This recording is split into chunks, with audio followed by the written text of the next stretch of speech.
All right, hello. Hello and welcome to,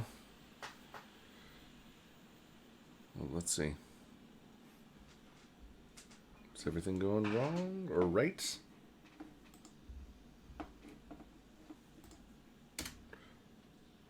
There we are. All right. Um, Hello and welcome to the post exam. Oh, there it is. The post exam pre spring break office hours.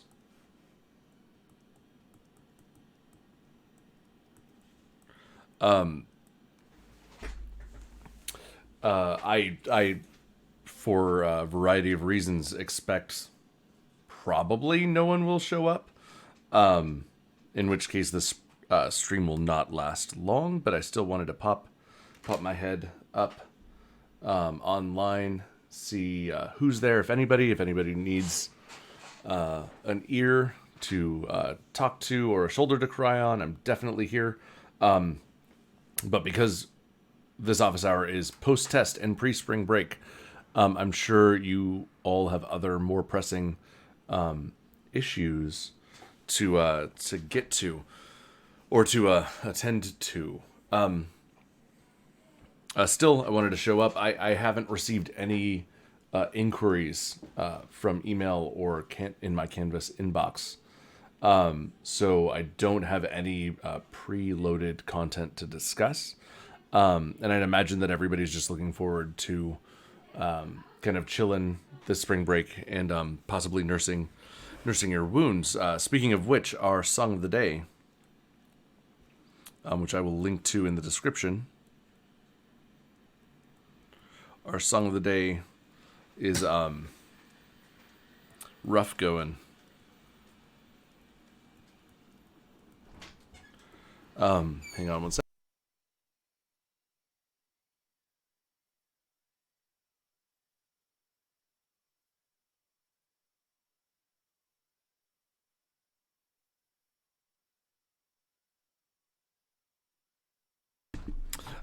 Rough Going by Hamilton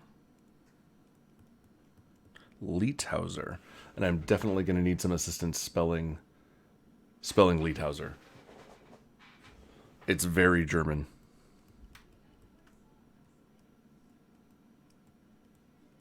I believe that's the way it goes. Let me check. Yep, that is correct. So, song of the day, very much inspired by what transpired for us this week slash on before and on April Fools. We took an exam, as you all know. I have not yet looked at the final results from the multiple choice quiz. I did the thing that I said I wouldn't do. Some people were asking me if I had looked at how it went on during lecture on Wednesday, and I hadn't yet. But because I said I wanted to wait till everybody's was in, but then curiosity got the best of me. I peeked my head up and took a look at the incomplete results, and this seems to be an appropriate song of the day based on the incomplete results. Again, I haven't seen the final ones. I'll be taking a look at that at some point. I just finished yesterday downloading and saving all of the written exams that were returned. So those are all now on my Surface, waiting for me to grade them, and that's what I'm going to be doing all week long during spring break. I hope your spring break is better, though we're all kind of quarantined. So you know, I don't know if anybody still has travel plans for spring break. I definitely don't. We actually did. We were planning on, as many of you know, I spent some time on the East Coast for grad school, and we were going to take the kids to see New York for spring break, and we're not now. So, it'll be different than the spring break we envisioned. Yours might be as well, but we're gonna make the best of it. My kids and I are still watching My Hero Academia, which is a lot of fun, and my wife and myself and my brother are watching our way through the Resident Evil series because why not? All right, so I've been rambling, kind of killing time, waiting to see if anybody wants to stop by and say hello. Again, don't expect any course content questions out there, but I'm here. If you wanted to talk about the exam, maybe it's a little too soon, but I'm here and available if anybody wants to join in and say hey. Yeah. So yeah, that's basically all that I have. Let's see, how long have we been doing this? Wow, 6 minutes. This happened with me during my OChem office hours. I had OChem office hours on Monday, which had a lively kind of discussion going on and was productive. And then they took a test on Tuesday, and then Wednesday, or maybe it was Wednesday. But by the time I held my Wednesday OChem lab, oh, sweet, we do have a human. And Jesse. So I looked here. Hang on one second.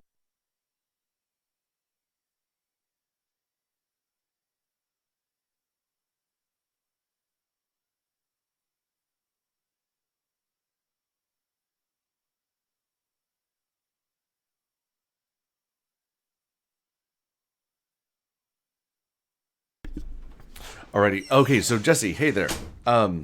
So here I'm typing a response.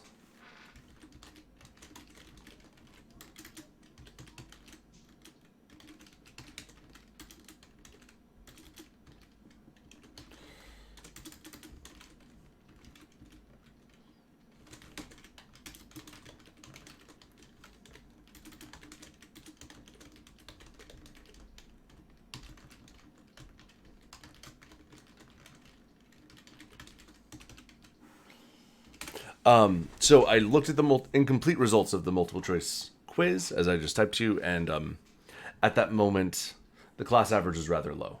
I have not looked at the final results yet, so I don't know where things landed. And in addition, something to keep in mind is the multiple choice exam is worth only half of the total points for exam 2. So the thing to keep in mind is exam 2, as you all know, was divided up into two portions. There was the canvas, which was 50%, right, 60 points, and then the take home, which was 50%. All right, and these two added together, this is exam 2, which is worth 100% of your points. So the way to look at how and this is how it'll kind of flesh out. Excuse me. The way to evaluate yourself on how did I do on exam 2 is this is where your score comes from. All right. So your score is your canvas percentage cut in half plus your exam percentage. Sorry, I should say your take-home percentage.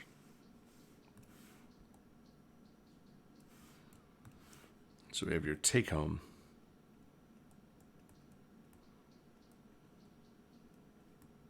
Cut in half.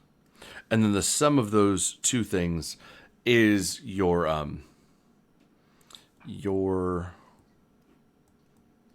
exam to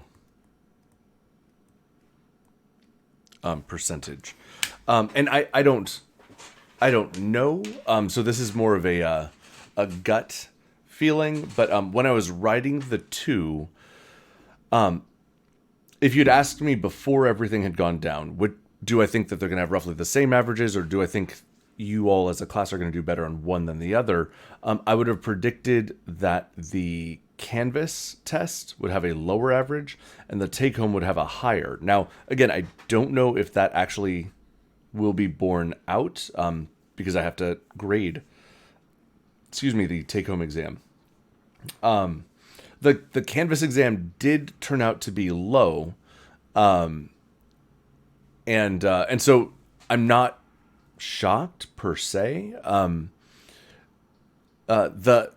Especially because it was modeled after kind of the ACS final and those types of testing conditions. Students tend to struggle with the ACS format. It tends to be a real challenge, and so I'm not surprised that the class was found the Canvas portion a challenge. What remains to be seen is how everyone handled the take-home, which, even though the problem caliber was harder, it's more of a relaxed format. The class, you all ended up having almost a day and a half left, 34 hours from the time it got mailed out to the time it had to be turned in. And so it's a more relaxed format. You have the opportunity to start it. If you get stuck, to pause, to walk away, to refresh, to come back, look at it with new eyeballs. So I would not be surprised if the take-home average is much higher. And then what I'll be doing is, once I have that graded, I'll be looking at comparing the Canvas average to the take-home average, and I will be kind of assessing from there how you all did, how I did crafting an exam in this kind of in this era of COVID-19. So once, I guess what I'm getting at is, I'm not surprised by the Canvas results. We'll see if I'm surprised or not by the take-home results. And then based on that, I'm going to do some evaluating and some soul searching, because everything that we've done up to this moment in time has been an experiment, including this first test. And we have 2 more tests to go this semester, the third exam and then the final exam. And so we'll see. I'm looking forward to being able to kind of look at the data, try to draw some conclusions, and optimize going forward. That's the whole goal. Is optimization. We want this to be as good as it possibly can. So, we'll see where things go.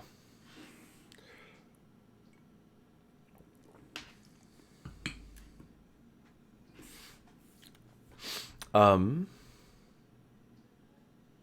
totally. I'm also totally down to talk about it. And I want your feedback. Yeah. The Devil's Blade. Honestly, of all the versions of the exam and all the problems that I wrote for it, that question, the Devil's Blade problem, was also my favorite problem too. Far and away. That was my favorite problem to write.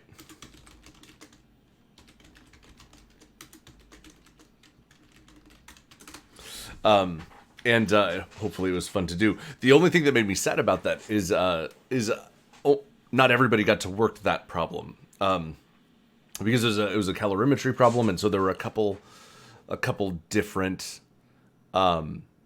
iterations of it. Yeah. So and what was funny about so I wrote 3 different calorimetry problems and mixed them, peppered them in between, and as I was writing them, I got more and more. I don't know if morose is the word.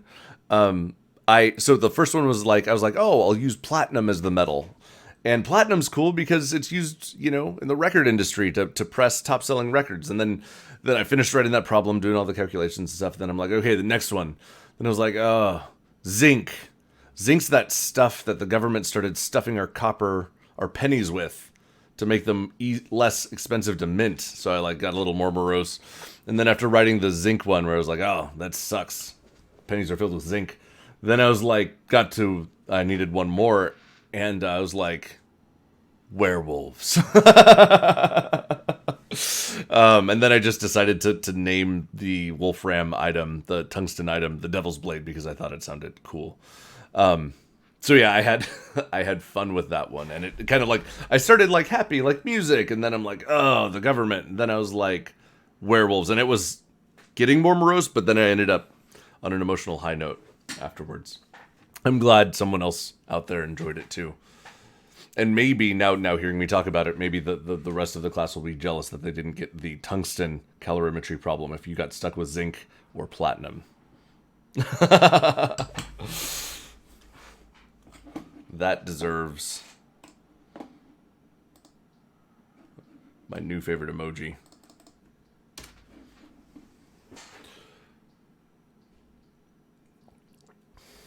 Totally.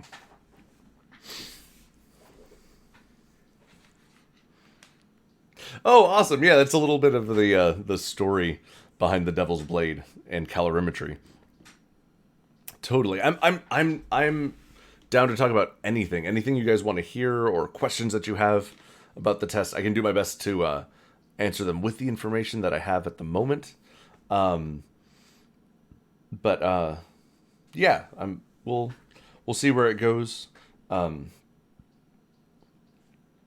It was writing that exam was quite a process. I'd never written multiple formats of the same test, and I know I've already talked probably too much about building the problem bank for exam 2 for the multiple choice on Canvas, and I was actually talking to my wife about it yesterday because it was the test was over, and she was like, well, at least you've done all that work, and so at least you won't have to do it again, right? Now you have that problem bank. And I was like, well, it's all exam 2 content. I have to build a new one for exam 3. And she was like, what? And I'm like, yeah, I still have another one, possibly 2, depending upon the form the final will take. Obviously I haven't started working on exam 3 yet, because decisions about the format for exam 3 are going to be informed by the results of exam 2. So I'm going to kind of look how things went, and once I have that information, to make some decisions about, do we want to keep the same or not? Do I want to keep the same format? Do I want to change it? How do I want to change it? All that stuff.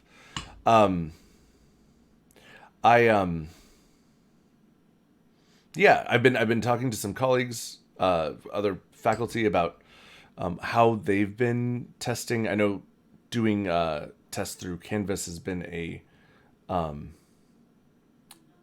popular process, but it hasn't been the only one. So I'm kind of collecting information from anywhere I can get it. Even yesterday, actually, it was funny. I was on a ride with my kids. We were riding on some of the bike trails in Folsom, and I bumped into one of my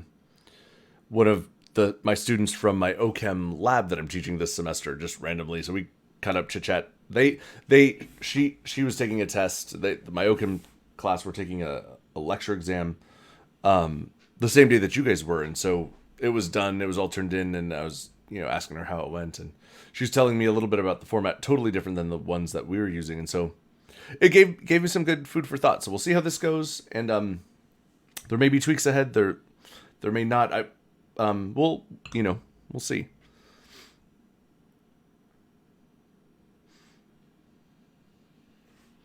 I tell you, I've never, even with all the COVID things going through my inbox.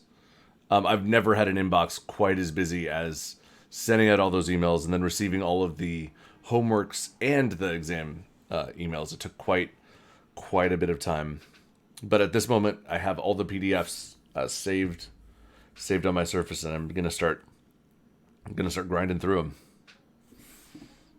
and watching a lot of anime with my kids, and that is quarantine spring break for the Tolo Pilos.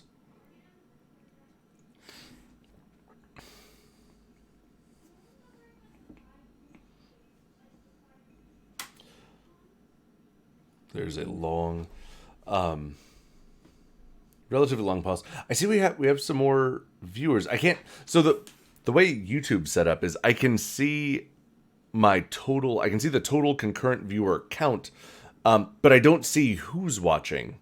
It doesn't tell me that. So I only know who's here by who's leaving comments. So I see that we've got 5 viewers. I know I'm one of them. And I know Jesse's another one. So it's this weird feeling of like I'm sitting in a room talking to Jesse, and there are 3 people sitting in the dark, and there's like shadows over their faces, and I know they're there, and I know they can hear us, but I don't know who they are or what they think. So if you feel like coming out of the dark, go ahead and pop a comment up on our live chat, and you can get some answers. Whoa. Or you can stay in the dark. It's totally fine to be a lurker. You totally can. I'm totally not judging. I have no way of judging you because I don't know who you are. But I just saw that our concurrent viewers dropped from 5 to 4. So, oh, I was just about to say one of the nameless, faceless entities left, but that also could have been Jesse. Now I could be sitting alone in a room with 3 dark shadows, and because I have no way of knowing whether Jesse's still here or not. These are the things that my imagination does to entertain me. As when an office hour is dragging a little bit, I start, daydreaming. Oh,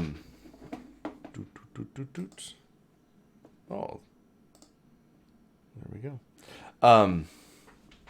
So yeah, I am. Excuse me.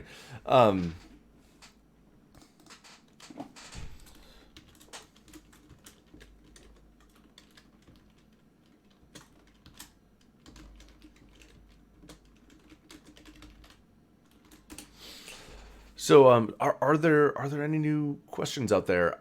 I'm totally down to hang to talk about whatever you want to talk about. Questions, concerns. Oh, hey, Winnie, how's it going?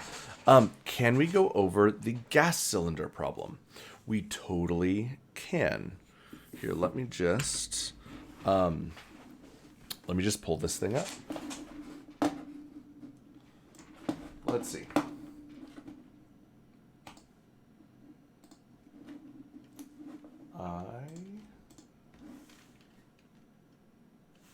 Oh, you know what?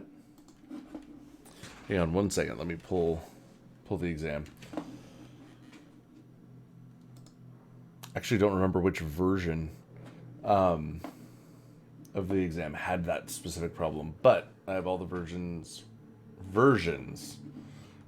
right here. Let me see. Oh, I actually do know.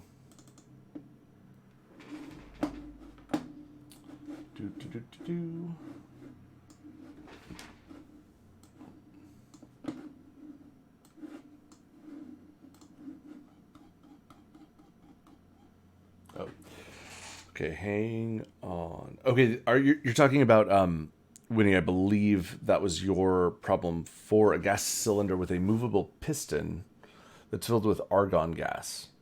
Experiences a drop in temperature from 56 degrees to 14.2 degrees Celsius. And the piston's leaky seal loses 0.0048 moles of its initial 0.0132 moles before getting plugged.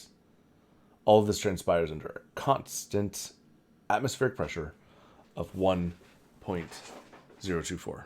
Yeah, number 4. Here.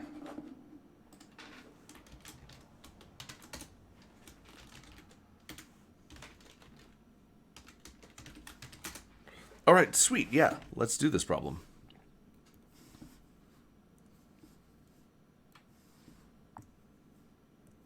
All right. So this is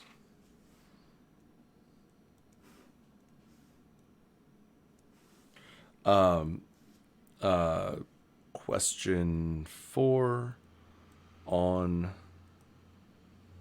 one of the tests.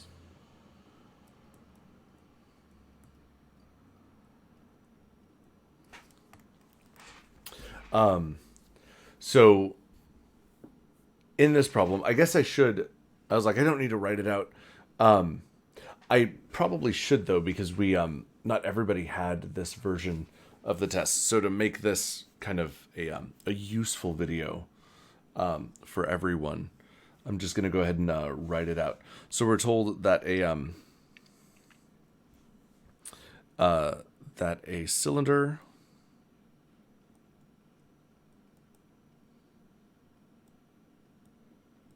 with a movable piston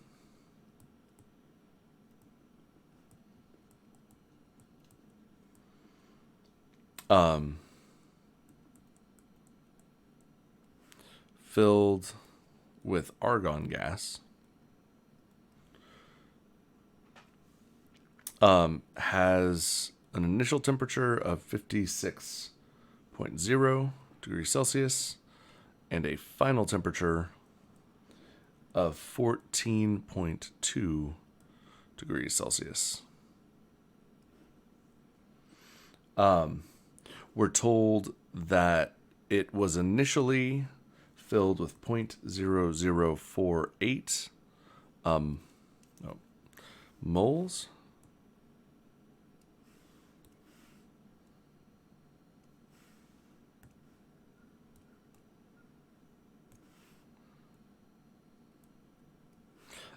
And that it had a leak. It had a leak, and we're told that it lost. Point. Oh, sorry. I messed this up. Hold on. We're not told that it had 0.48 initial moles. We're told that it lost 0.0048 of its initial 0.0132. So its initial moles were 0.0132. We're told that it lost 0.0048, which means that its final moles are 0.0132 minus 0.0048. Making its final moles, let's crunch these numbers. Pulling up my calculator. Final moles 0.0132 minus 0.0048. Final moles are 0.0084 moles. Now, when you look at sig figs, we just did a subtraction, and both of these numbers have their last significant digit in the 4th decimal place. Our answer already has its last significant digit in the 4th decimal place, so we're good. We're totally, no need to round, no need to add any zeros. Our final moles are 0.0084.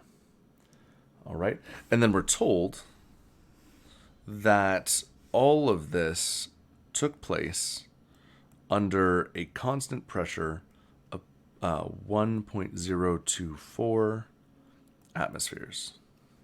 All right, so this is our base problem. And then part A. In part A, we're told that the initial volume was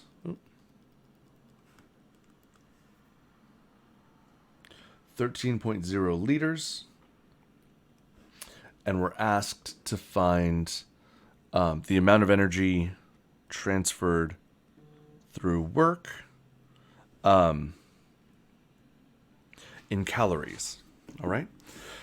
So solving part A, we know that work is equal to -1 times constant pressure times change in volume.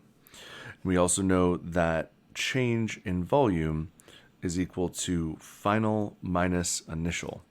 When you look at what we're given, we are given, let's see here, we're given our constant pressure, right? So we have this. So to find how much energy is transferred through work, we need to find our change in volume. And you'll notice that we're given our initial volume, but we are not told our final volume, right? But we are given a bunch of other information. We're given initial and final temperature, initial and final moles, all right? We're told that our pressure is constant, so we can use the ideal gas law, P1 V1 over N1 T1, sorry, combined gas law, P2 V2 over N2 T2. Because pressure is constant, it cancels. We're given final temperature and initial temperature, final moles, initial moles, and initial volume. So we can solve for our final volume if we multiply both sides by N2 T2. All right. This gives us the rearranged expression. Final volume is equal to initial volume times final moles times final temp over initial moles times initial temp. All right. One thing to be aware of is here we are given both of our temperatures in degrees Celsius, and we need to add 273.15 to convert them to Kelvin.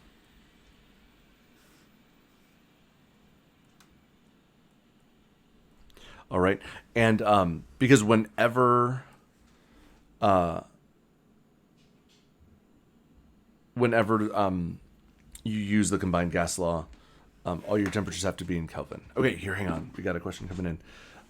Is it because most of them aren't constant? That's why they're not canceling. Yes, because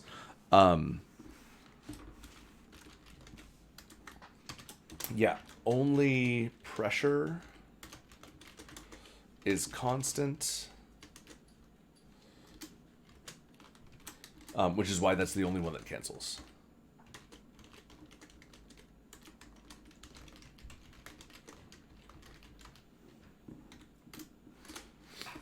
Yeah, so the other things can't cancel because they're changing.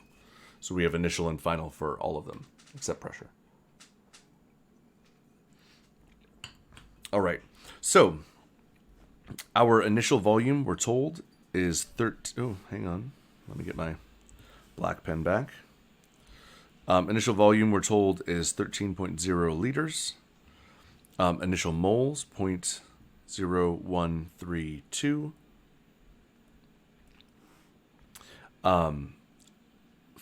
Sorry. It should be final moles up here. Let me fix that. 0.48. Final temperature is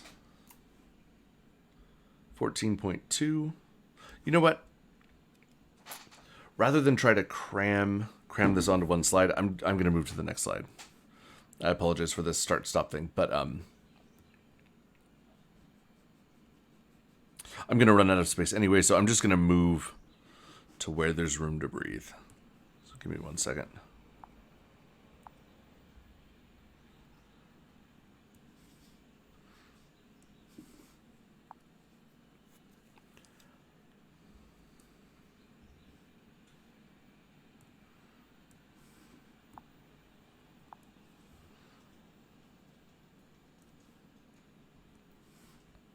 So we're still working part A.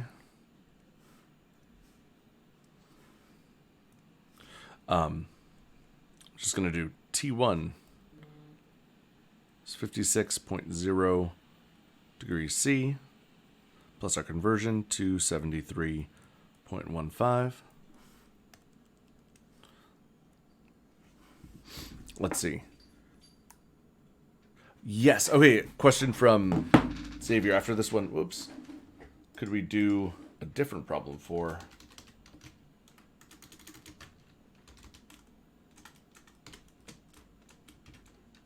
And the answer is a resounding yes. We can totally do a different problem for after this one's concluded. All right. So these two added together comes out to be 329.15 Kelvin. Now, keeping sig figs in mind, we're doing addition, and 273.15 is precise to the second decimal place. And 56.0 is precise to the first. Whoops. Goodness gracious. I'm dropping everything over here. So we have to round or to the first decimal place. I'm going to wait to round to the end, but I'm putting that line there to remind myself that that is my last significant digit. Our final temperature is 14.2 degrees C, and we're doing the same unit conversion, taking this to Kelvin. So this will be, let's see, 273.15 plus 14.2 is 287.35. And again, we have the same significant digit restriction. So we are going to put a line in the first decimal place to remind us that that is the last significant digit in our number. Now, we can calculate V2 because it equals, let's see. I'm going to scroll the video back just a hot second. There we go. V2 is equal to V1 N2 T2 over N1 T1. So we can plug all these numbers in. 13.0 liters times our initial quantity of moles, 0.013. Sorry, our final quantity of moles. Excuse me. 0.008. What was that? 4 times our final temperature, 287.35 Kelvin, divided by initial moles, 0.0132 times initial temperature, 329.15. All right, now let's crunch our numbers. 13 times 0.0084 times 287.15 divided by 0.0132 divided by 329.15. So this comes out our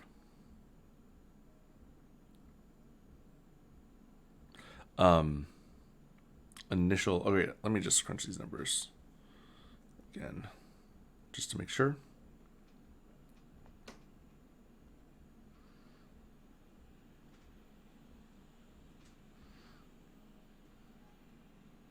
Okay, yep.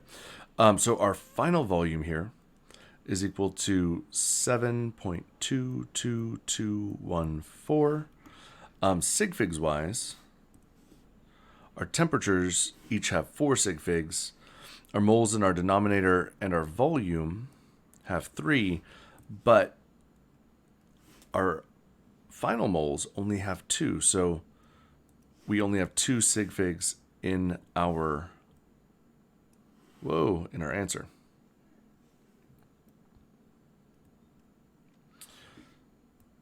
Sorry, units are not moles here. Units are liters because moles cancel, Kelvin cancels, We're just left with liters. All right, now this is not our final answer. Oh, hang on one sec.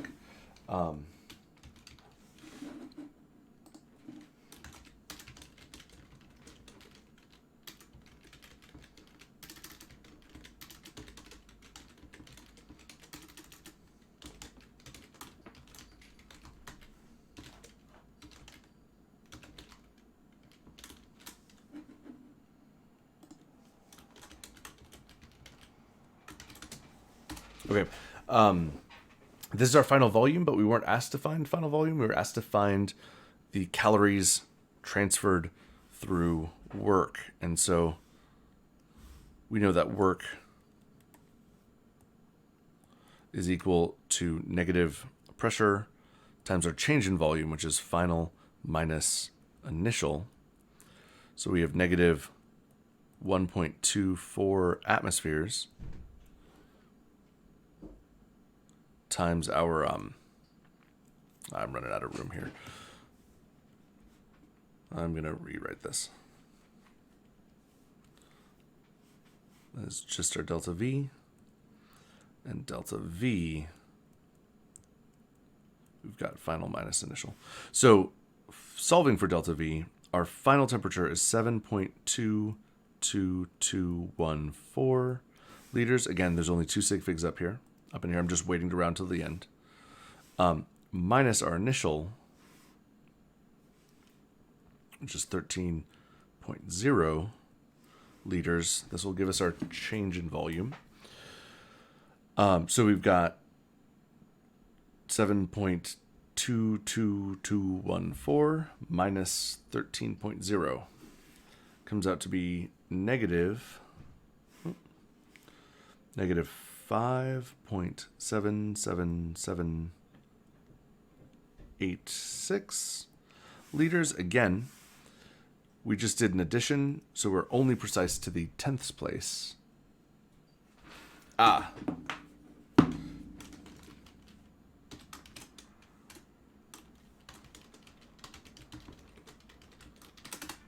Okay.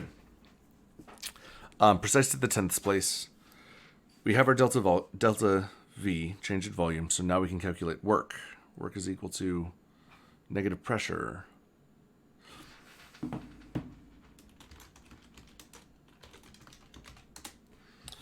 which is 1.024 atmospheres times our change in volume, negative 5.77786 liters, 2 sig figs. So times 1.024 times negative 1 gives us a value for work that is a positive 5.9165, 2 sig figs. But our units here are liter atmospheres, and we were asked for calories. So we need to set up a unit conversion to take 5.9165 liter atmospheres to calories. And again, we've got 2 sig figs in this number. First, we're going to convert from liter atmospheres to joules, and 1 liter atmosphere is 101.3 joules. Liter atmospheres cancel. Next, we need to convert from joules to calories, and 1 calorie is 4.184 joules.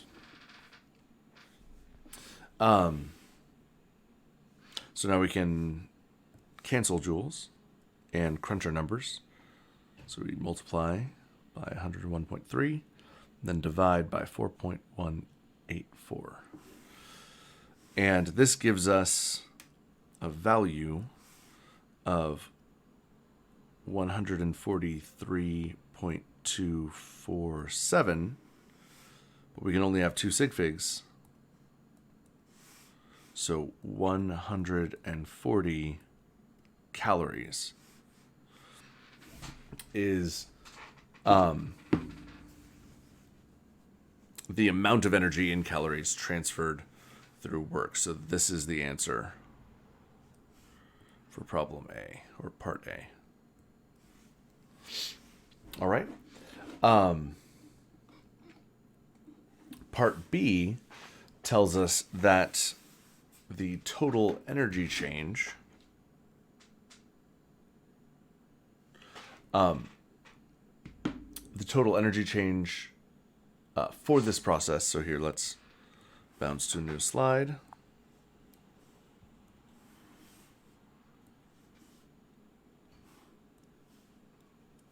We're told that the total energy change for this process was 0.5983 kilojoules. And we're asked to find the amount of energy transferred thermally in joules. All right.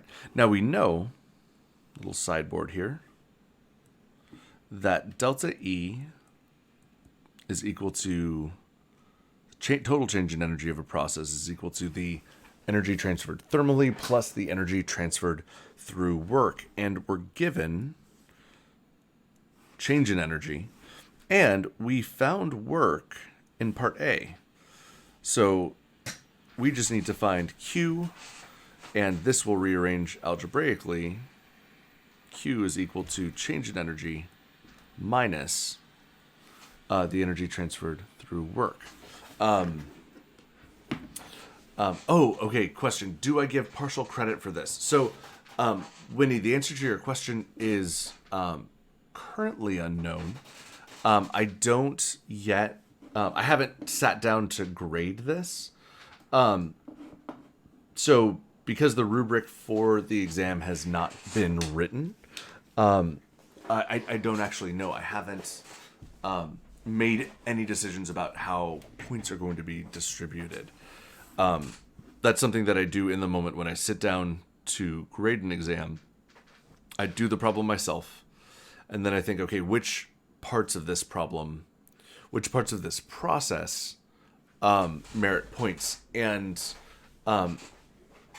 this is something that if we were in a normal semester, so if we were sitting in class or office hours and I had given this test to you during class, I'd have be very easy for me to have a sense of, because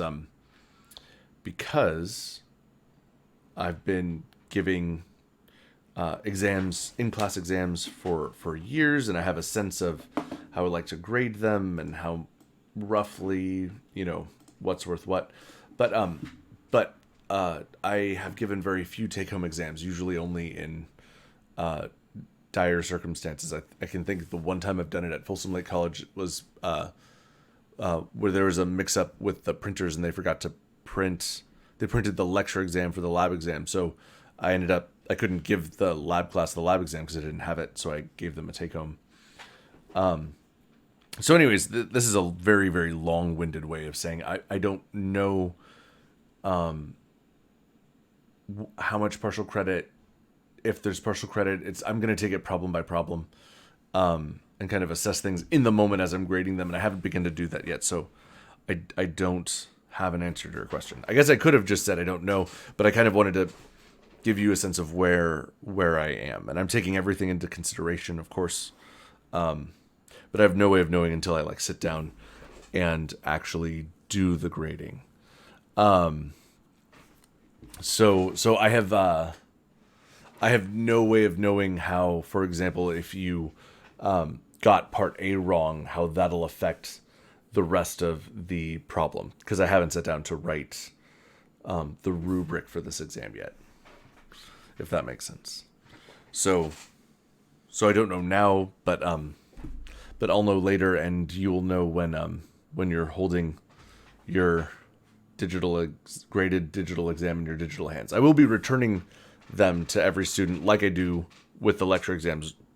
For when you show up to take a physical test, I grade it, hand it back about a week later, and then you can flip through it and figure it out.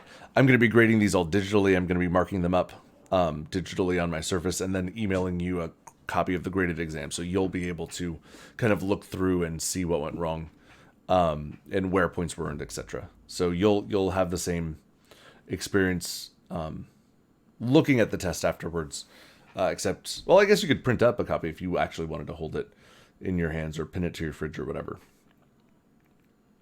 So the answer to both of those comments is I don't have the answers yet because I haven't sat down to grade them. Okay. So now that we know how to get an answer for Q, the only thing we have to work through really is our units, because from part A we know that work is equal to, what was it? It was like 143 or 140 calories, right? And here we have two different units. We need to subtract these quantities one from another, but they're in different units. So we need to do some unit conversions. And what I'm going to do, you could choose to do this any way you wish, but I'm going to convert kilojoules to joules. So delta E is equal to 0.0, oops, not 0.0. It's equal to 0.5983 kilojoules. I'm going to convert this quantity. Oh, we have to convert to joules because I asked us to. So kilojoules is in the denominator, joules is in the numerator. So our change in energy will be equal to 598.3 joules, and then work, which is 140 calories, we need to convert to joules.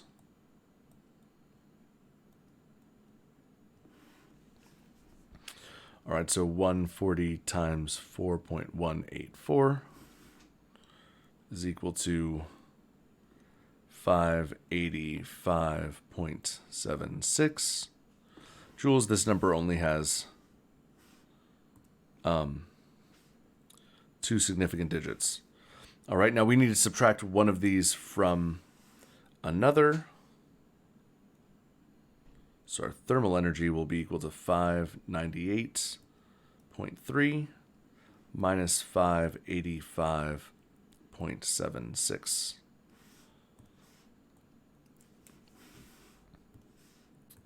So the value for our thermal energy will come out to be, let's see here, will come out to be 12.54 joules. However, our change in energy is precise to the 10th place, but our work is only precise to the tens. So we need to round our answer to the tens place. So the correct answer with the correct sig figs will actually just be 10 joules of thermal energy. Positive 10. All right, so that is the answer to part B. Part C,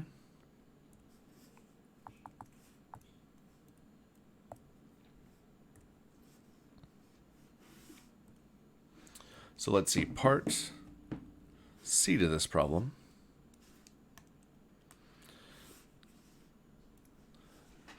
says how many grams of argon left.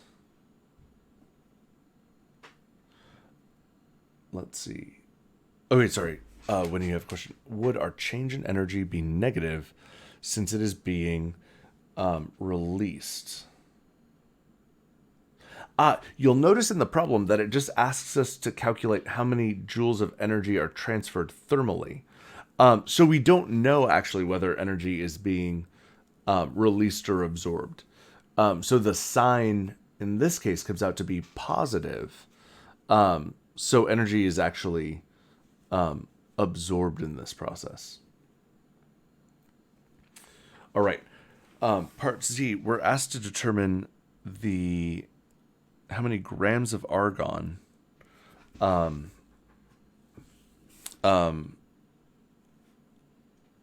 left after the leak is plugged. All right, and this is to solve this, we just take the final quantity of moles, 0.0084, and we use the molecular mass of argon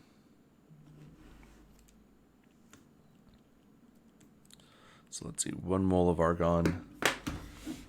I don't know the molecular weight or the atomic mass of argon off the top of my head. But that's where the internet comes in handy. It's 39.948 grams of argon in 1 mole. So moles of argon cancel. We get, let's see, 39.948 times 0.0084. We've got to round here to 2 sig figs because our initial quantity, our quantity of moles only has 2. So this would give us 0.34 grams of argon are left in the cylinder after the leak stops. And the final part of this problem, use the mass from part C to calculate the specific heat capacity of argon. So this is part D.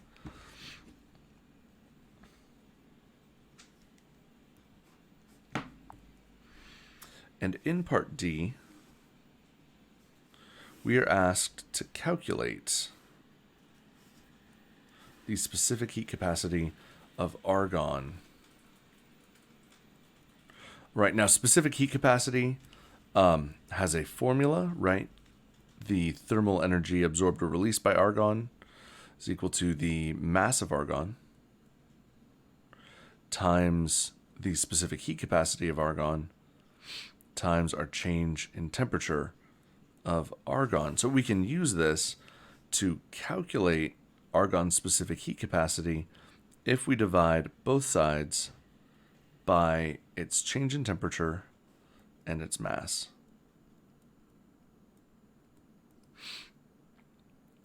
All right, so we get a new expression for the specific heat capacity of argon. It's equal to the thermal energy absorbed or released by argon divided by its mass and its change in temperature. All right, now we found the energy absorbed by argon in part B. We found the mass of argon in part C.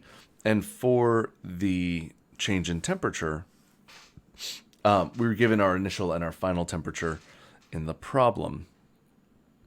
So the change in temperature for argon gas is going to be equal to final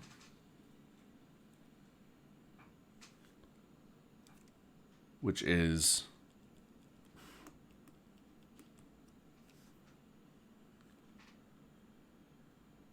let's see, from 56 to 14. So final is 14.2 degrees Celsius minus initial degrees C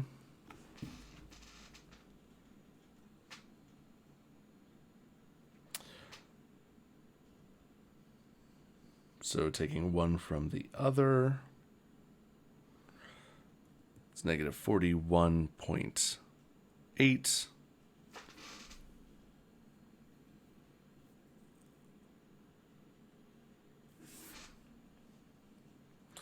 Sig figs are fine because each of these numbers has its last significant digit in the first decimal place, and so does our answer. So there's no need to round.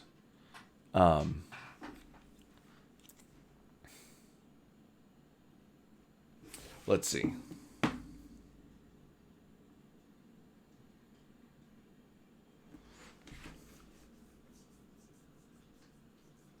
So now we can calculate our specific heat of argon, and we have our mass, which was on the previous problem. Sorry, previous slide. 0.34 grams goes in the denominator times our change in temperature, 41.8 degrees C, over our thermal energy. Okay, Winnie, now I see what you're saying with the sign of Q needing to be negative, because we've got that negative in the denominator.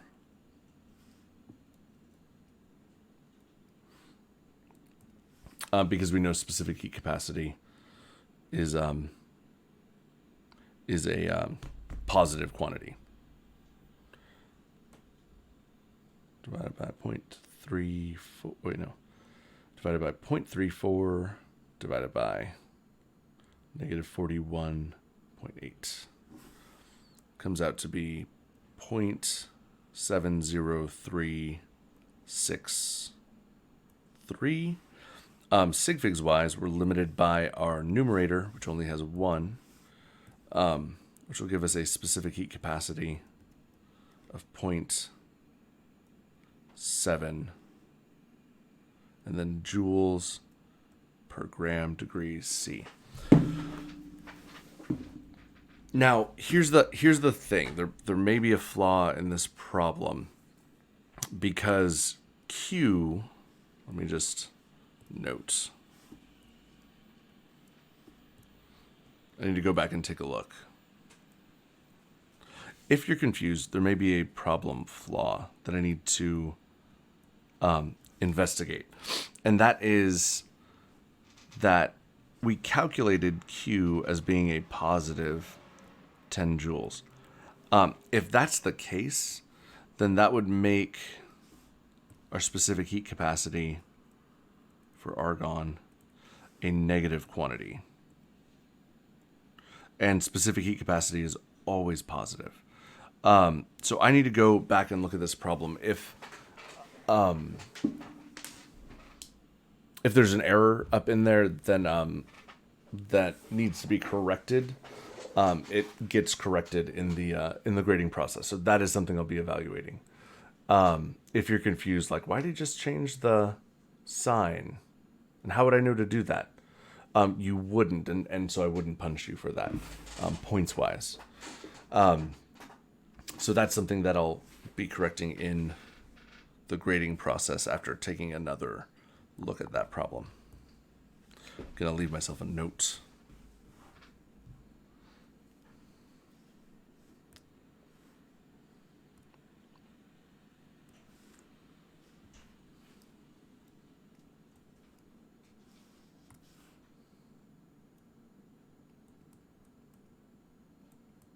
All right.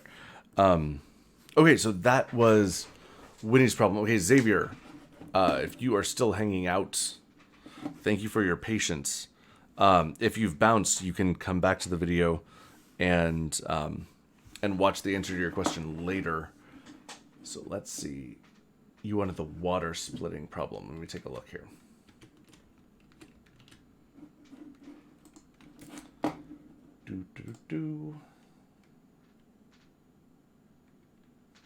That is correct, Winnie.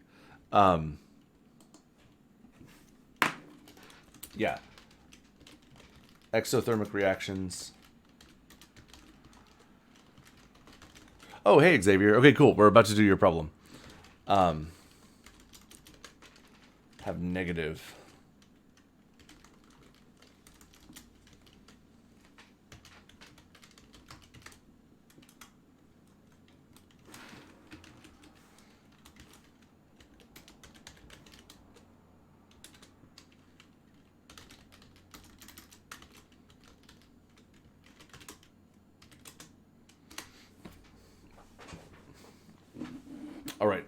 Ba-dum.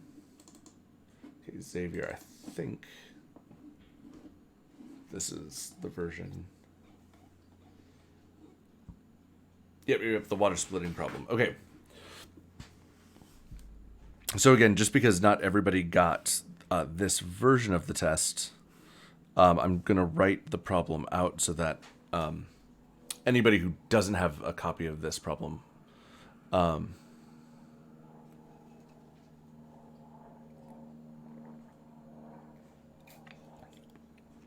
anybody who doesn't have a copy of this problem will be able to do it.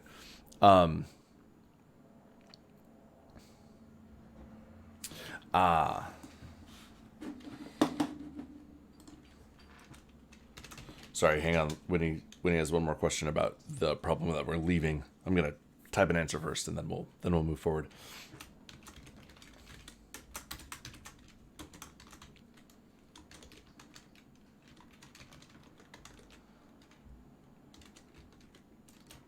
So Winnie, the if there was no energy transferred through work, if there's no energy transferred through work, then decrease in temperature always means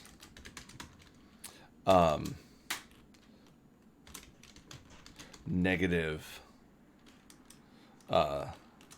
Q.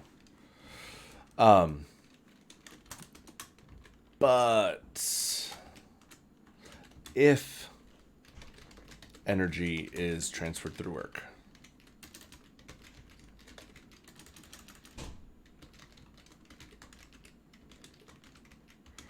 it is possible for a decrease in temperature to be accompanied by an increase in thermal energy. Or I should say by the absorption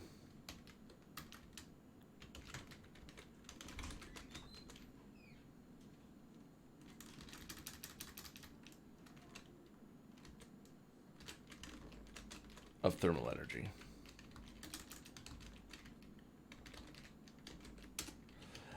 And there is energy transferred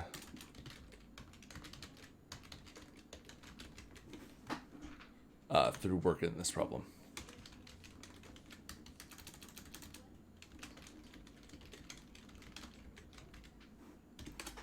So it's the fact that you are also experiencing an energy change due to the compression of this gas that makes your intuition about temperature changes and thermal energy changes different. Okay. All right. So moving on to the the water splitting problem. So in this problem, we're told that liquid water, so liquid H2O, can be split into hydrogen gas and oxygen gas by applying energy through an electric current. All right. This equation is not balanced as written, but now it is. We're told that our delta H for this reaction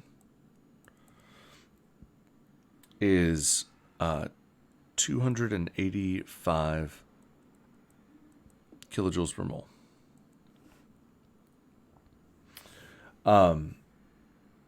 In this experiment, 13.31 kilojoules of energy are applied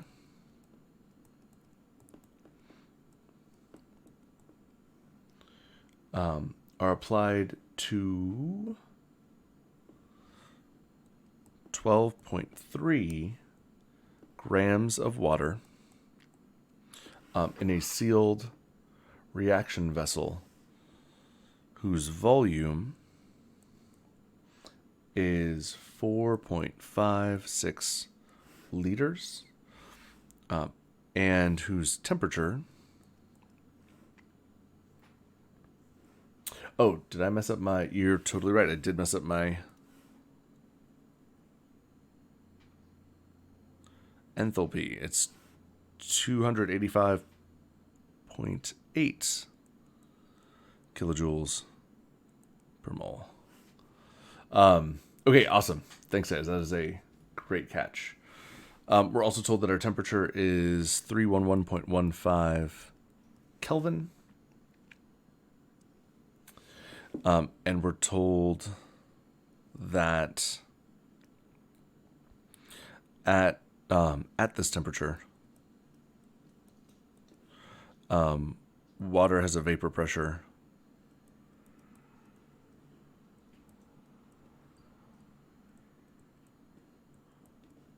is, where are we? There we go.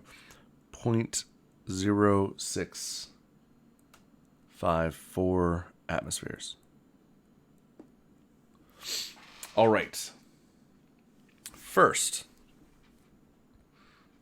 so part A, we're asked if this reaction is endothermic or exothermic.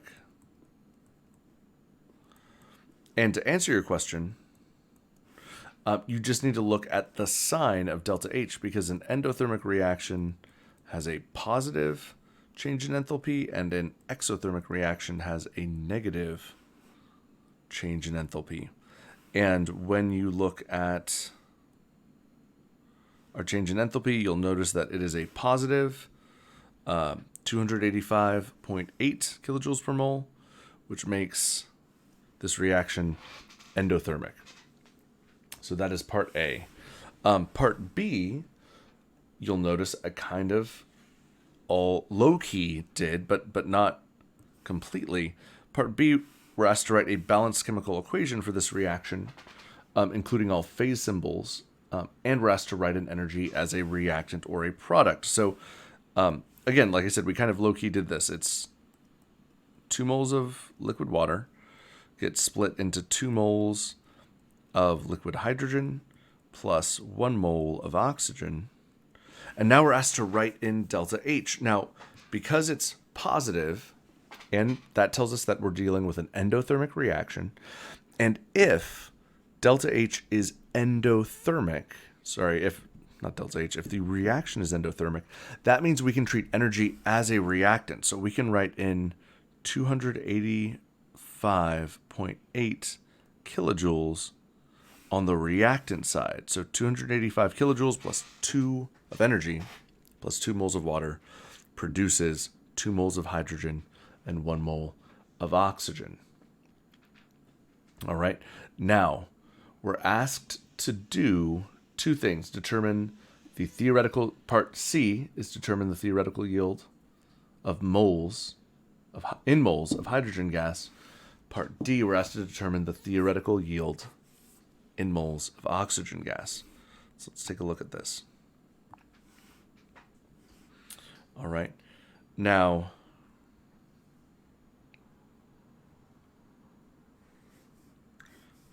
let's see. I'm going to zero this one out too to make some more room. So let's say part C.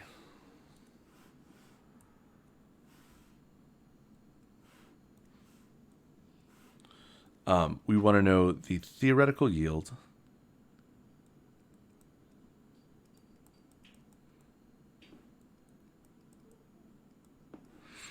of, let's see, part C is H2, right? Yeah, hydrogen gas.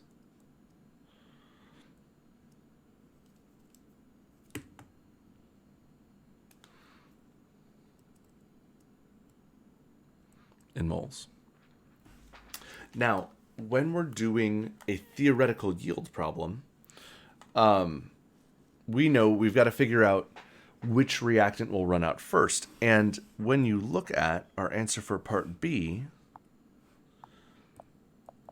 you'll notice that we have two reactants here. We have energy and we have water. All right, so we need to calculate which one, we need to calculate the theoretical yield based on each, and whichever one is lower, we know that that is our limiting reactant and that is our theoretical yield. So that's what we have to do here. Now, we started with, let's see, 12.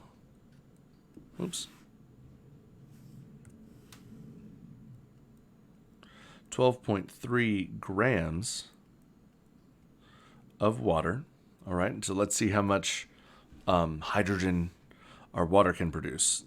The molecular mass of water is 18.016 grams of H2O in 1 mole. And next we use the balanced chemical equation to convert from moles of water to moles of hydrogen.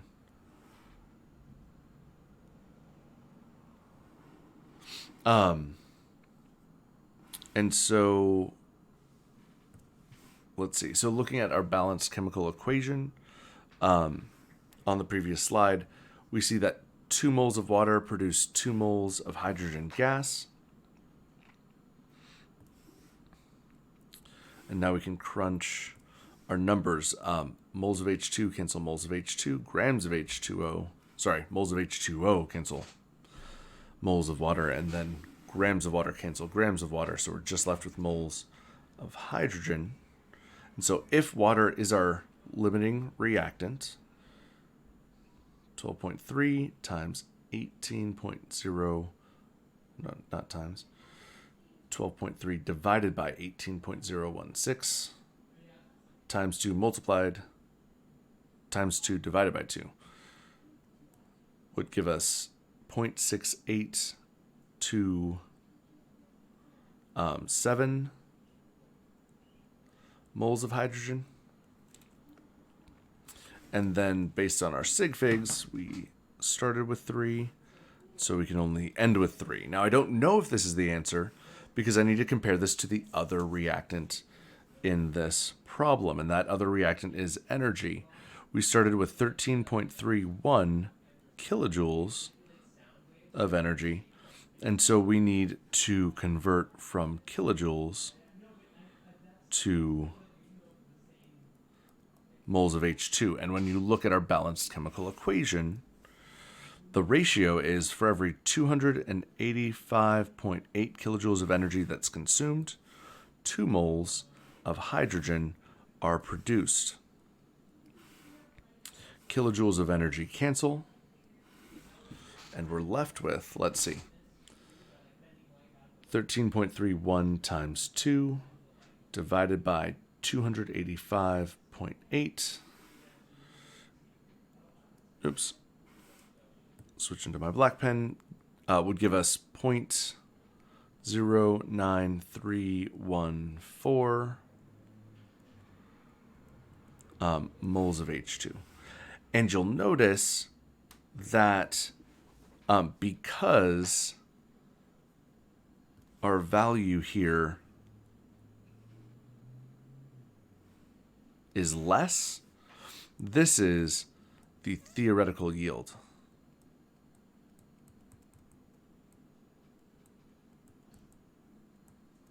This is our theoretical yield. We can have 1, 2, 3, 4 sig figs. We do. So our sig figs are correct. And it also means, if this is our theoretical yield, that energy is the limiting reactant. All right. So that's our theoretical yield in moles. That's part C. Let's take a look at part D.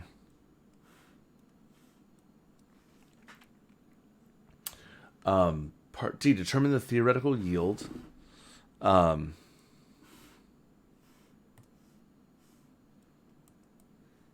for oxygen.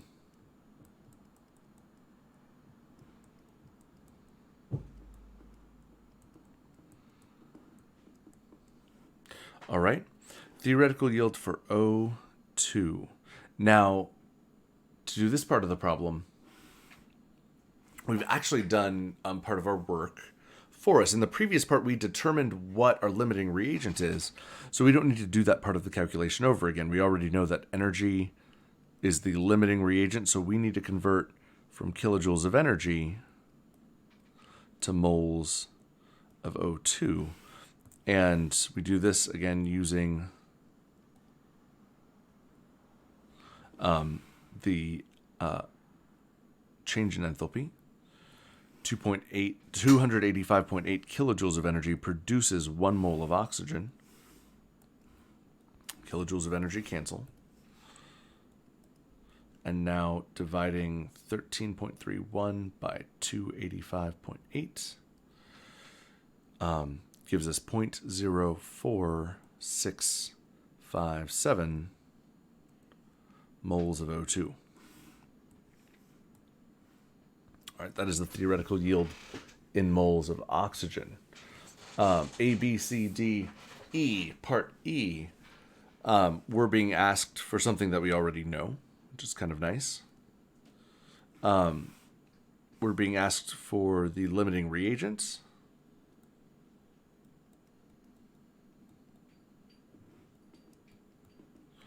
And the limiting reagent is energy.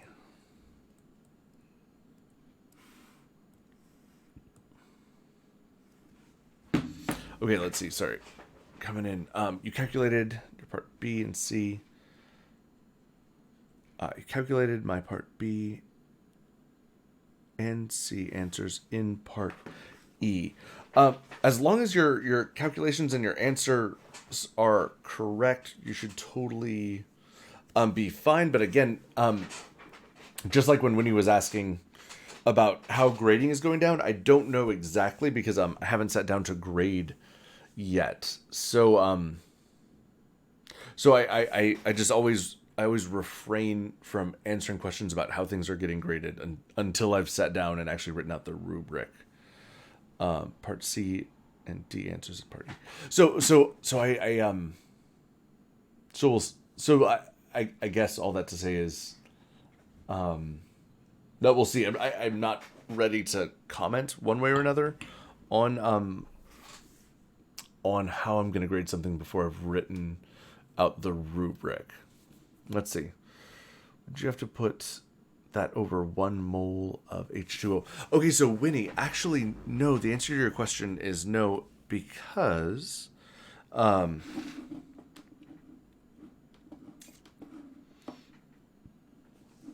okay, so Winnie's question, and this is actually a good one.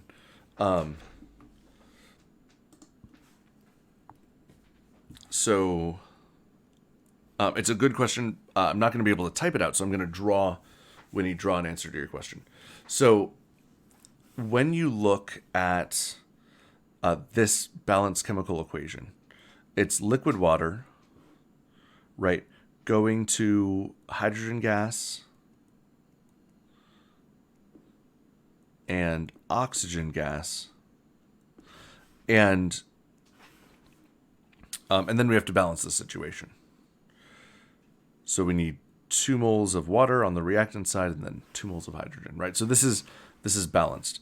Now, delta H, we're told that the delta H for this reaction is a positive 285.8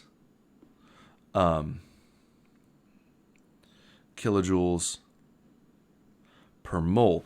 And Winnie, your question is, you're like, wait a minute, isn't this per 1 mole? And the answer is yes. This is per 1 mole. But the question is, it's 1 mole of what? And this is 1 mole. This is something called a 1 mole of the whole reaction. All right. So what that means is essentially that you include the value for delta H.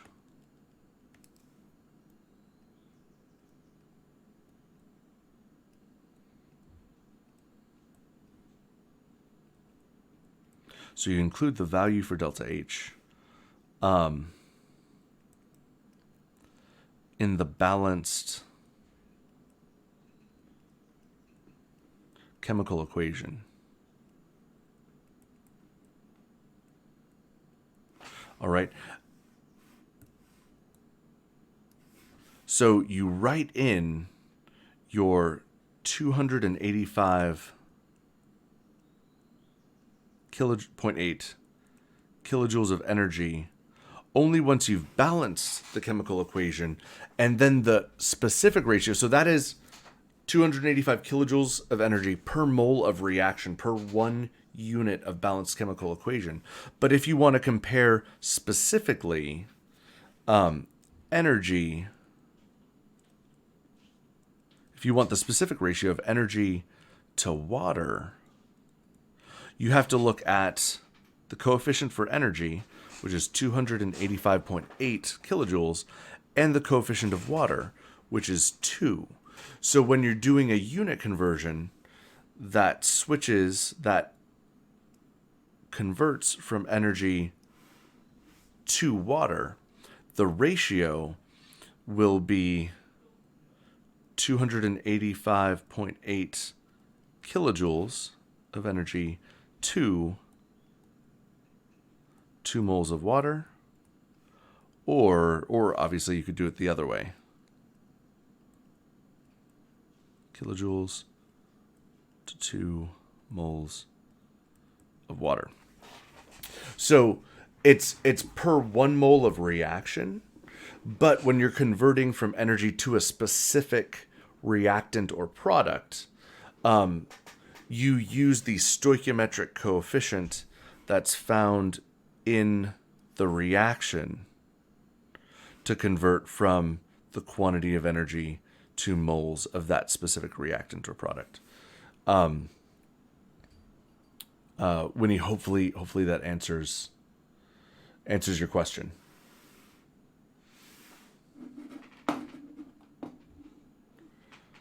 Alrighty. So let's see. Hopefully that makes sense. Part F, there's one last part to this problem. It was a little bit of a behemoth, but we're asked to use Dalton's law of partial pressure to determine the total pressure inside the reaction vessel after the reaction is complete.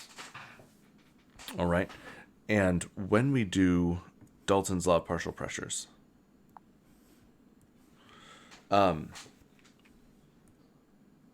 when we use Dalton's law of partial pressures. So this is part F. Okay, here we go. So we're told that the total pressure is equal to the sum of the partial pressures of every gas in this mixture. And so that would be the partial pressure of H2 plus the partial pressure of O2 plus the partial pressure of water vapor. And if you're going, wait a minute, I thought water was a liquid. It is, but anytime you are conducting a reaction in the presence of water, as we are here, this is actually a decomposition of water, the water vapor is going to contribute to the partial pressure, and that's why we were told, for example, in the beginning of this problem, that we're given the vapor pressure of water at the temperature that this reaction takes place at. We're told that at 311.15 Kelvin, that water has a partial pressure of 0.0654 atmospheres. So we're actually given that. We need to find the partial pressure of H2 and the partial pressure of O2. And we can do that using the ideal gas law. All right, PV equals nRT. Because we've been given the temperature, we always know R, right? It's a given. We've calculated the moles for both oxygen and hydrogen. And we're given the volume. So dividing both sides by V gives us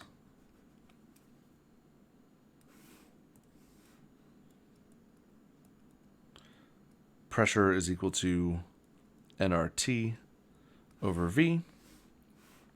So the partial pressure of H2 is going to be equal to our moles of H2, which I'm going to rewind my video just a second to take a look. There we go.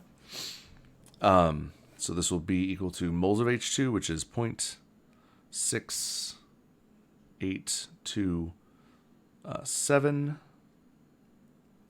moles times R, 0.08206 liter atmospheres per mole Kelvin, times temperature, 311.15 Kelvin. All over, oh, I can do a better line than that. All over our volume of 4.56 liters. This quantity in moles only has 3 sig figs. Our denominator has 3 sig figs.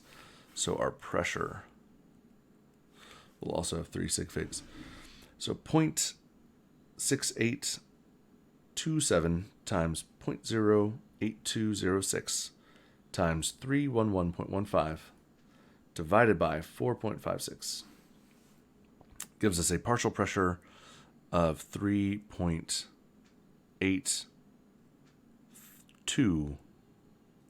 atm after you round for sig figs. The partial pressure of oxygen is equal to, let's see, our moles of oxygen.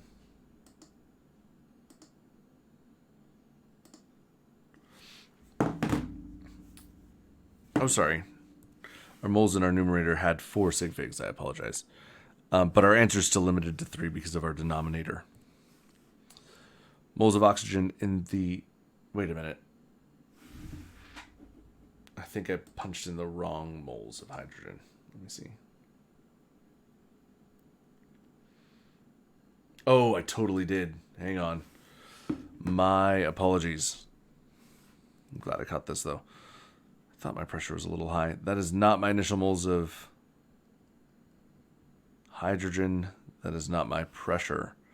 Initial moles of hydrogen are 0.09314 moles. Let's recalculate this. 0.09314 times 0.08206 times 311.15 divided by 4.56. Okay, my apologies. Corrected partial pressure of hydrogen is half an atmosphere, 0.522 atmospheres. All right, let's take a look at... Okay, oxygen. Our moles are 0.04657 times 0.08206 liter atmospheres per mole Kelvin. Temperature 311.15 Kelvin. Divided by 4.56 liters. 0.04657 times 0.08206 times 311.15 divided by 4.56 comes out to be 261 atmospheres. And now our total pressure is all of these added up, 0.522 atm plus 0.261 atm plus 0.0654 atmospheres.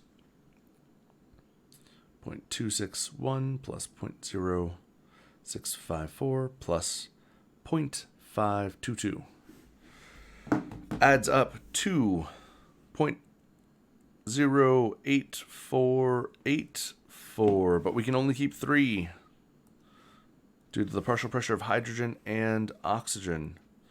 So 4 rounds down, and our units are atmospheres. This is the total pressure inside the reaction vessel.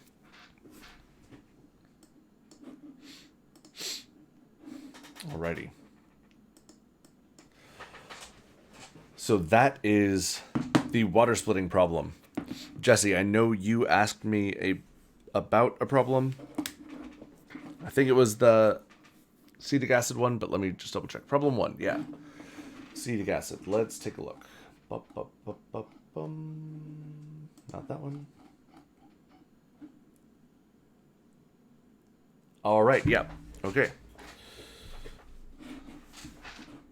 Oh, hang on. Oh. Awesome. Well done, dude. Well done. That was a beast of a problem. Had a step F in it, for crying out loud.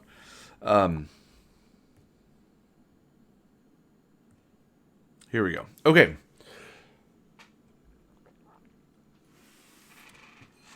All right, much needed sip of tea. Let's party on to one of our Hess's Law problems. Okay.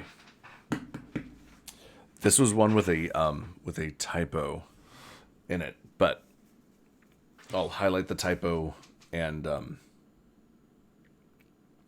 show what the correct deal was. But so this example was a Hess's Law problem, and it said use Hess's Law to determine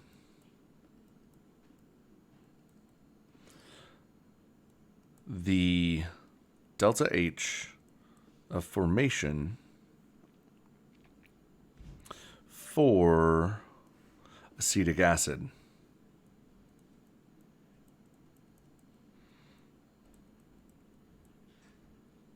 All right. And then we're given the following series of reactions here. I'm just going to look at this from across the room.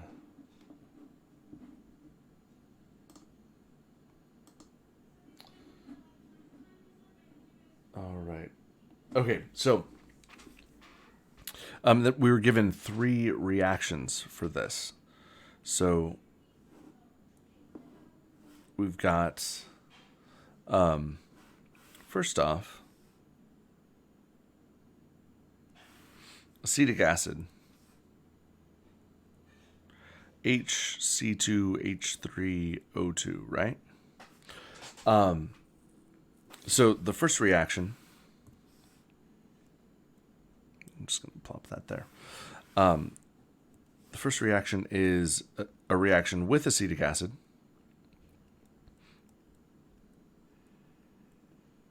As a liquid, reacting with 2 moles of O2 gas to produce, this is a combustion of acetic acid, carbon dioxide plus water, liquid water.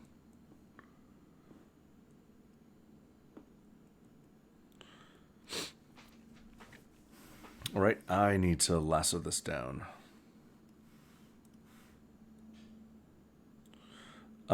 This reaction has a, let's see, has a delta H of negative 875 kilojoules per mole. Next reaction. Now, as written, this is solid carbon plus O2 gas going to 2 CO2, and this is where the typo was.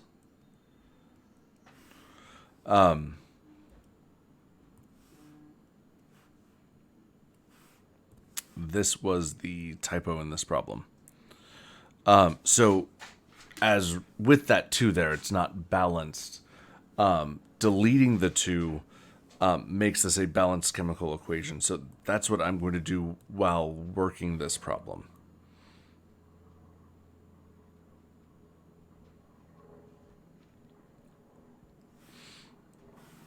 All right, now here, the delta H for this reaction for the combustion of coal is negative 394.51 kilojoules per mole. All right, then finally, the last reaction is H2 gas plus half a mole of O2 produces H2O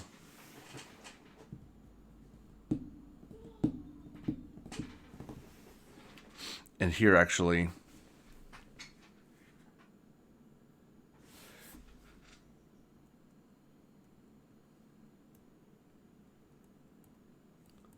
so negative 483.6 kilojoules per mole.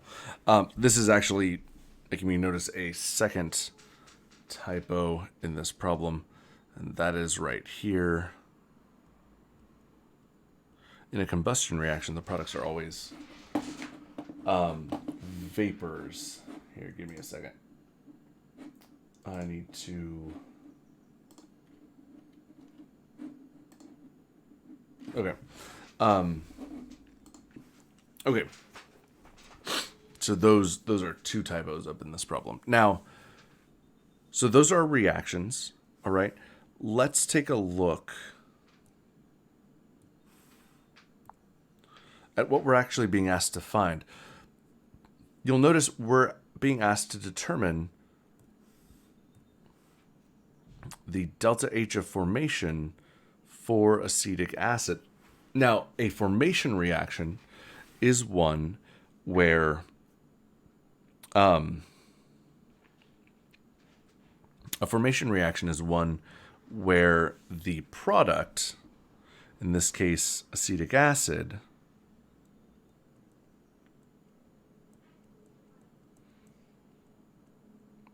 is made from its constituent elements. So acetic acid has hydrogen, carbon, and oxygen in it. So a formation reaction, the formation reaction for acetic acid will make 1 mole of acetic acid out of elemental hydrogen, elemental carbon, and elemental oxygen. All right? And you'll notice that we need to, again, the definition for a formation reaction is only 1 mole of product can be made. All right.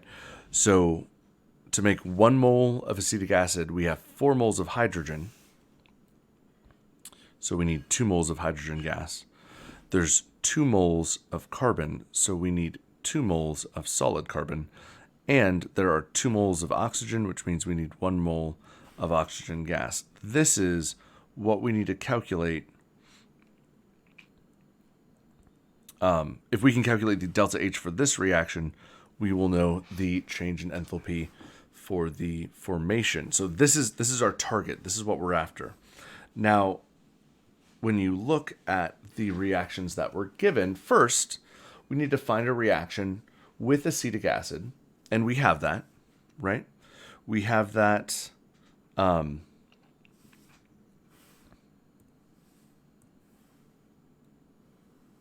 just going to make a little line there. In the first reaction, we have acetic acid.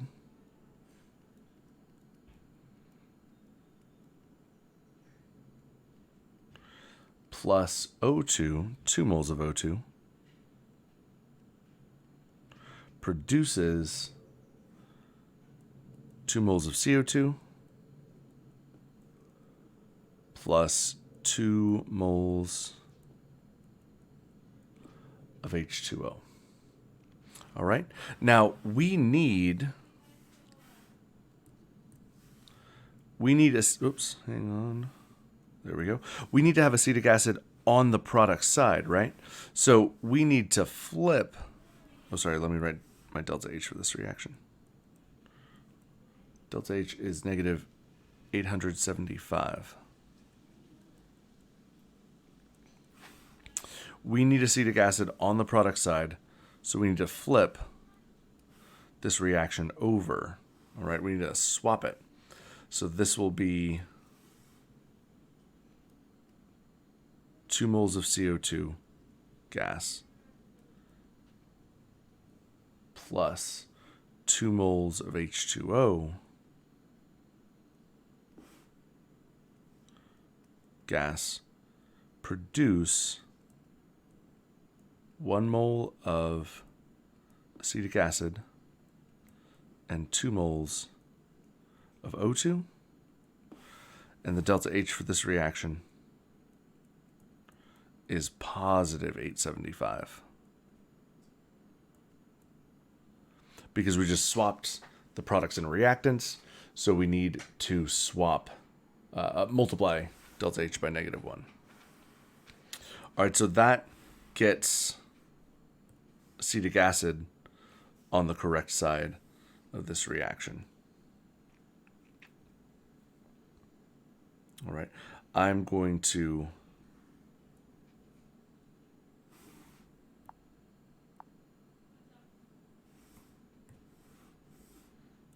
copy this.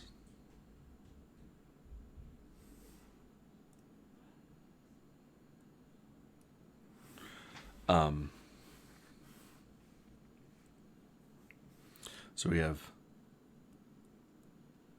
2 CO2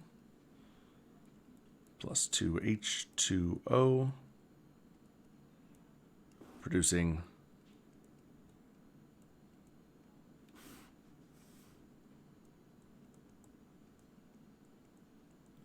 acetic acid and oxygen.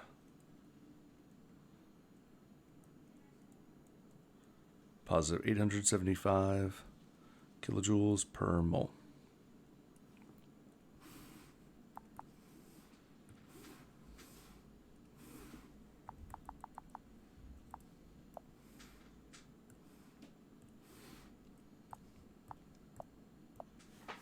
All right, now back to our target. We've got acetic acid taken care of. We need to have carbon and oxygen in place, or let's go for hydrogen first. We need 2 moles of hydrogen gas, and our third reaction we have 1 mole of hydrogen gas reacting with 1/2 mole of oxygen gas, producing 1 mole of water. All right, and here, this is a delta H of negative 483.6 kilojoules per mole. Now, when you look at hydrogen gas, we need 2 moles of it on our reactant side. So we need to multiply this whole expression by 2, which means that we'll need to do the same to our delta H. So this will be 2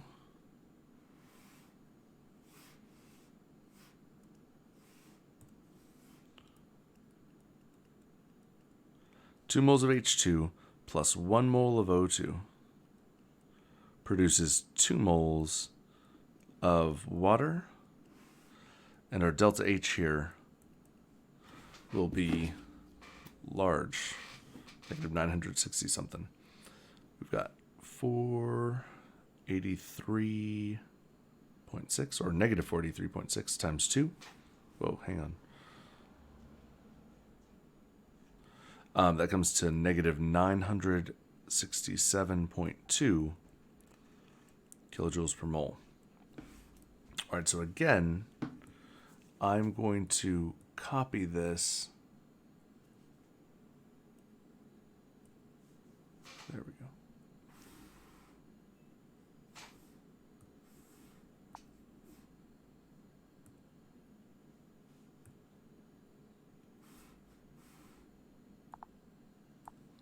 Here.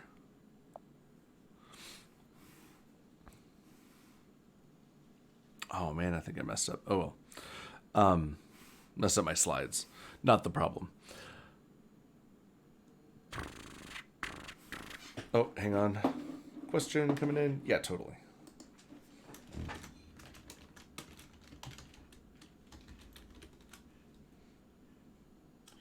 Oh wait. Hang on. Can I just give the answer to 1B? I can't. Here, hang on. I actually don't have the answer.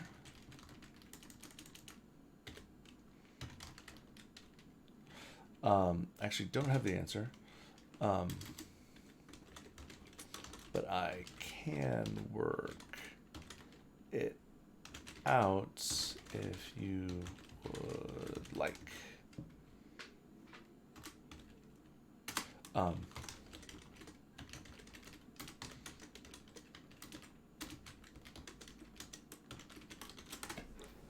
Okay, so the second reaction we're adding to this first one is 2 moles of H2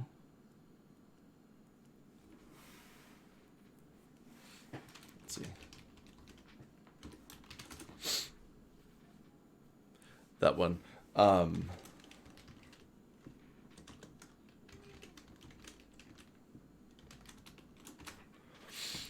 So we've got H2 plus O2 produces 2 moles of H2O. And here we have a delta H of negative 960. Was that 7.2? Let me open up my calculator. Yeah. Kilojoules per mole. Okay. So Raj, to answer your question, I don't know how I'm going to grade any of the problems till I sit down to write the rubric, which I haven't done yet. So you're getting kind of the unsatisfying answer that I've given to a few people along the way already in this office hour, and that is I don't know how I'm going to grade things yet. What I do is when I sit down to write the rubric, I work the problem and kind of assign so many points for this step, etc. And I have no idea ahead of time how things are going to go down. So I don't know, but we'll know in the future. All right. So we've got our first 2 reactions lined up. And one thing you'll notice is we have acetic acid in place with the correct number of moles. We have H2O, or not, sorry, H2O, H2 hydrogen gas in place with the correct number of moles. And now all that's left is we need to place carbon. And one thing you'll notice is we have a reaction where solid carbon reacts with O2 gas to produce CO2. And we need 2 moles of carbon on our reactant side, which means we have to multiply this whole thing by 2.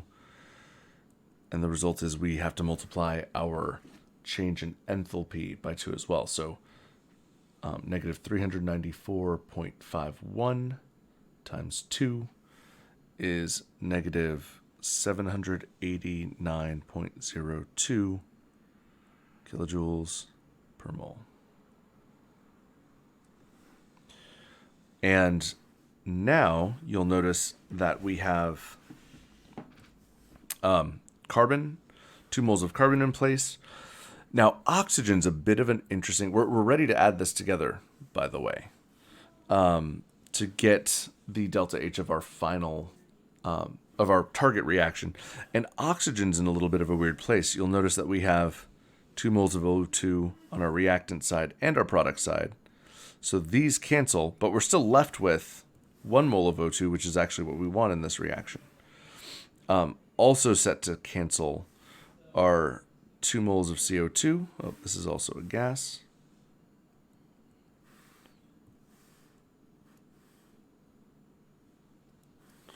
And our 2 moles of H2O will also cancel, leaving us with 2 moles of solid carbon reacting with 2 moles of hydrogen gas and 1 mole of oxygen gas to produce 1 mole of acetic acid.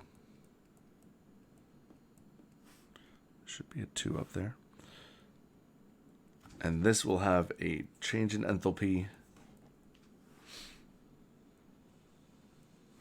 All of these are under standard conditions. Change in enthalpy of, let's see, 875 minus 967.2.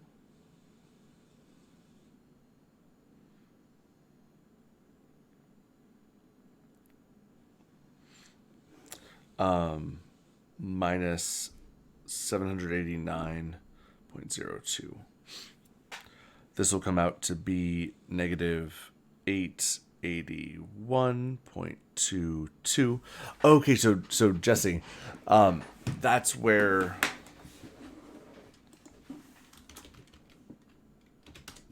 that's where the typo was.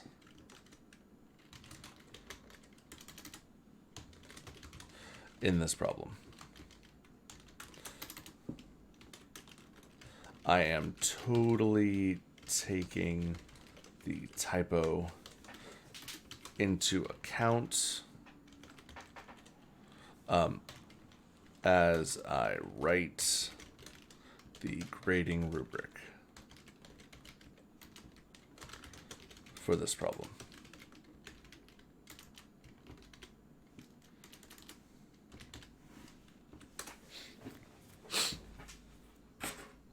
All right, so when you add all of these together, the change in enthalpy, the value you get is negative 881. However, you'll notice that we have to round to the ones place. Yeah, totally.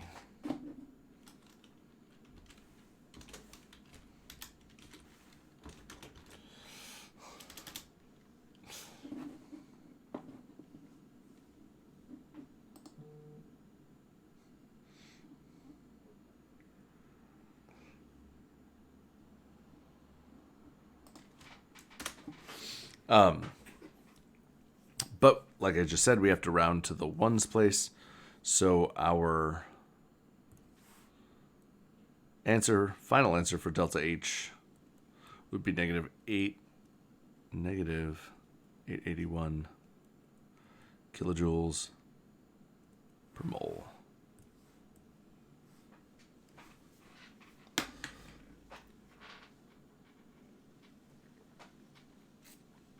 Alrighty.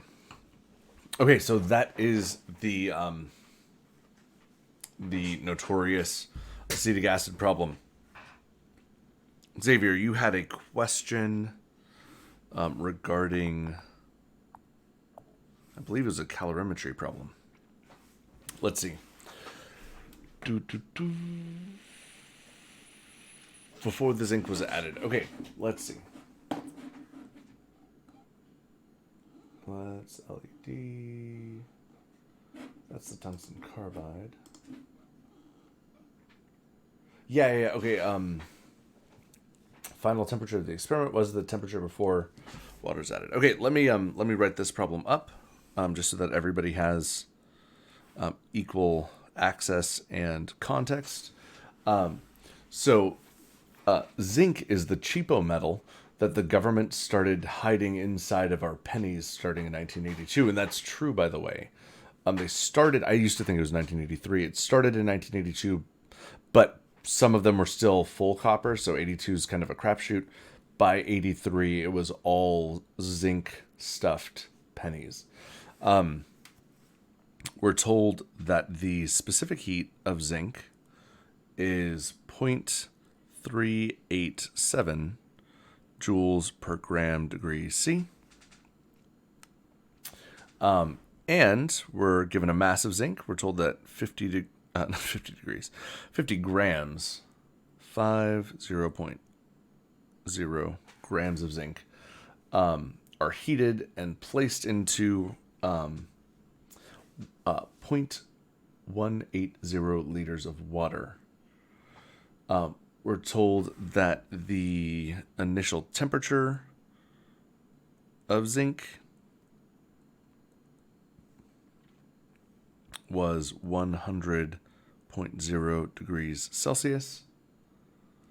All right, and then okay, so then the information we're given is about water. We're told the volume of water was 0.180 liters.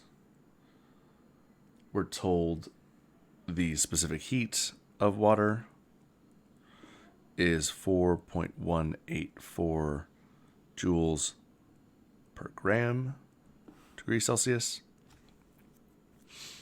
We're told the density of water is 1.008 grams per milliliter. And we're told that the amount of energy that water gains is 207.44 calories. We're asked for two things. In part A, we're asked for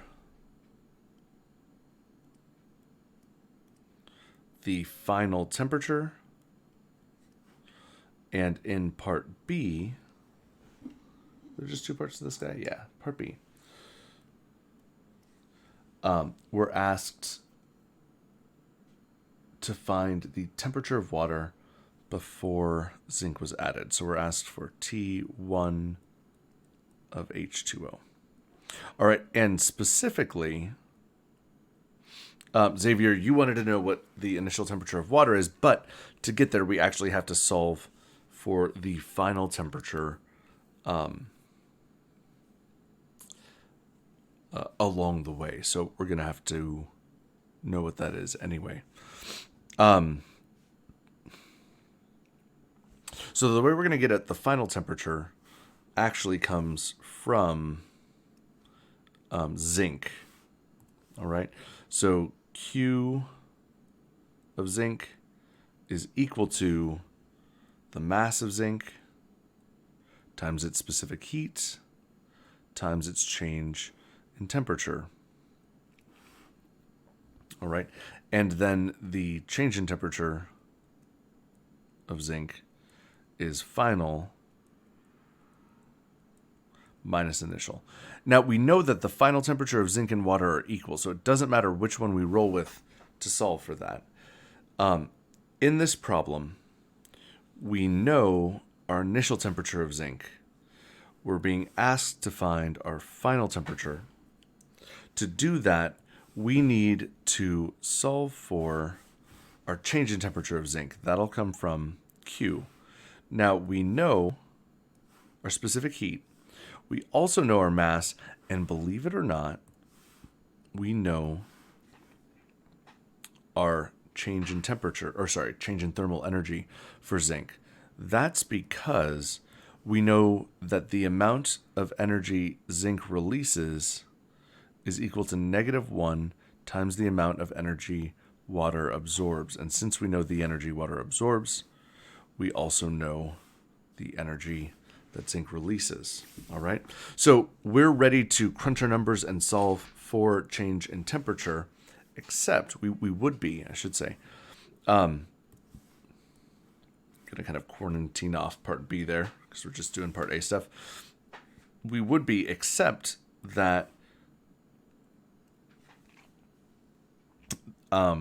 the energy released by zinc has been given to us in calories, and the energy in the specific heat of zinc is joules. We need these two things to be the same. All right. So we need to do a unit conversion, negative 207.44 calories times,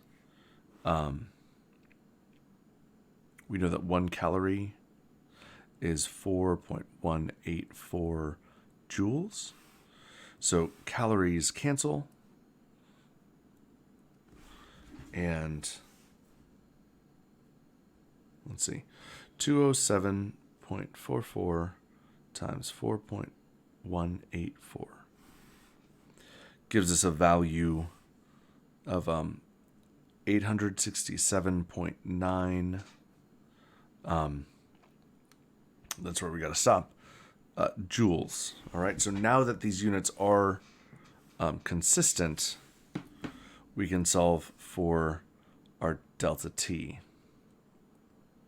So delta T is going to be equal to Q over mass times specific heat capacity.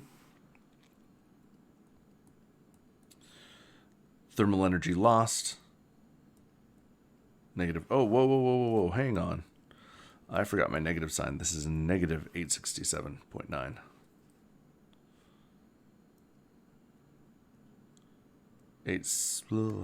Hang on. Struggling here. Negative 867.9 joules over our mass, 50.0 grams, times the heat capacity, 0.387 joules per gram degrees Celsius. This gives us a value for delta T.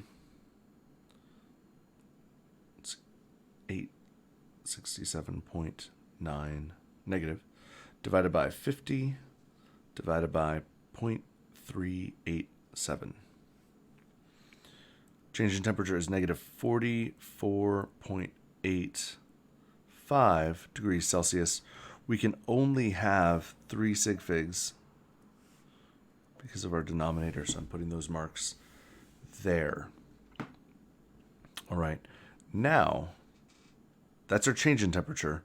Let's find our final temperature.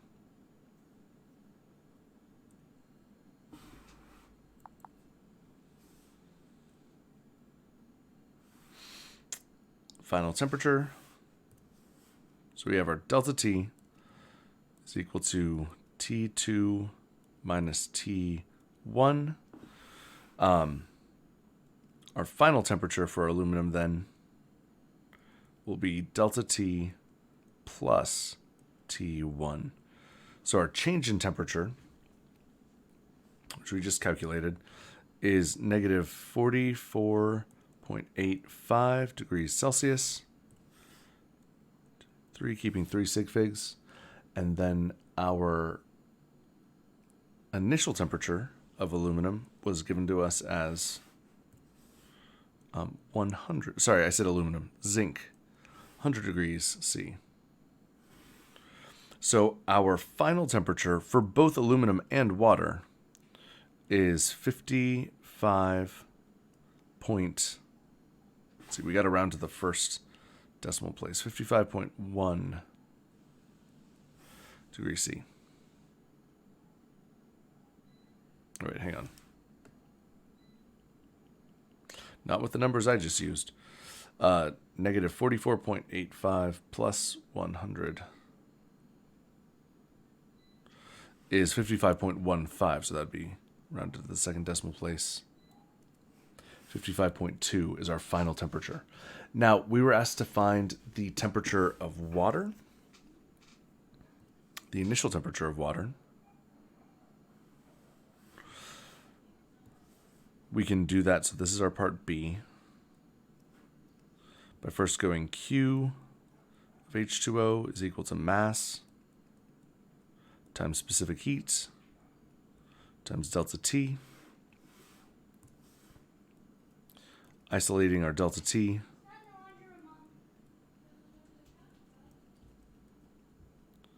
By dividing both sides by our mass and specific heat. So our change in temperature is equal to our energy, which I actually apologize, my screen's about to get chaotic. But I don't remember the value in joules. Negative 867.9. Or, sorry. That was for zinc. This is positive 867.9 joules. Over our mass of water. Now, we don't know. We haven't been, explicitly given our mass of water. But we do have our density and our volume, right? So density is equal to mass over volume. So mass is equal to density times volume. Our density is 1.008 grams per milliliter. We are given our volume in liters, which we have to convert to milliliters in order to do this problem. Now, what's important to remember is this volume in milliliters actually has 3 sig figs, so I'm going to put a decimal there. Because our volume is 0.180, 3 sig figs, liters. When you convert it to milliliters, it's 180. But we have to end with the same number of sig figs we started with. All right, so the mass of water here is 180 times, 180 times 1.008. So this is 181.44 grams with 3 sig figs.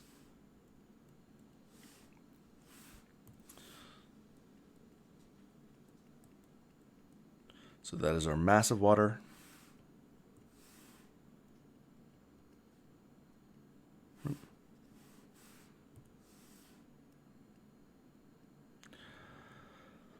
And our specific heat of water is 4.184 joules per gram degrees C. So our change in temperature for water is going to be 867.9 divided by 181.44 divided by 4.184.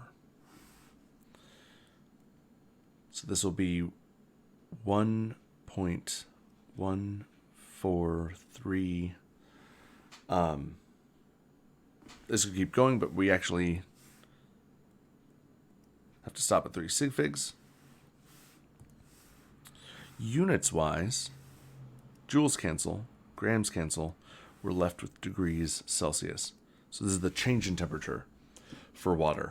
All right, now we're finally ready to get that final temperature of water, because we know delta T is equal to T2 minus T1. So that means delta T minus T2 is equal to negative T1. And then you multiply the entire thing by negative 1.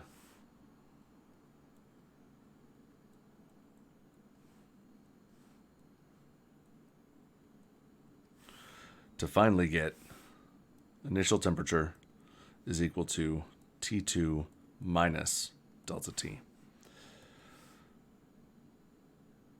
So T1, initial temperature of water, is equal to final temperature, which we found in the previous step, 55 0.2 degrees Celsius minus our change in temperature of 1.14 degrees C.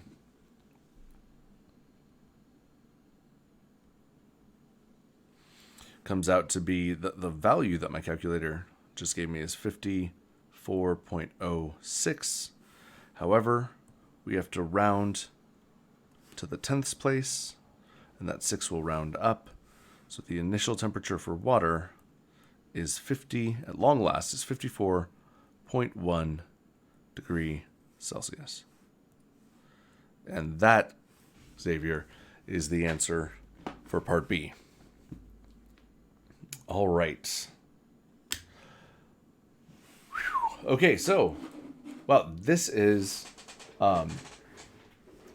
might be our longest office hours yet. I'm sure we'll beat it. The stream length once the exam's graded. But it's been really, really cool hanging out with everyone. We've been going for over 2 hours here. It looks like 2 hours, 16 minutes, and 45 seconds. Yeah, dude.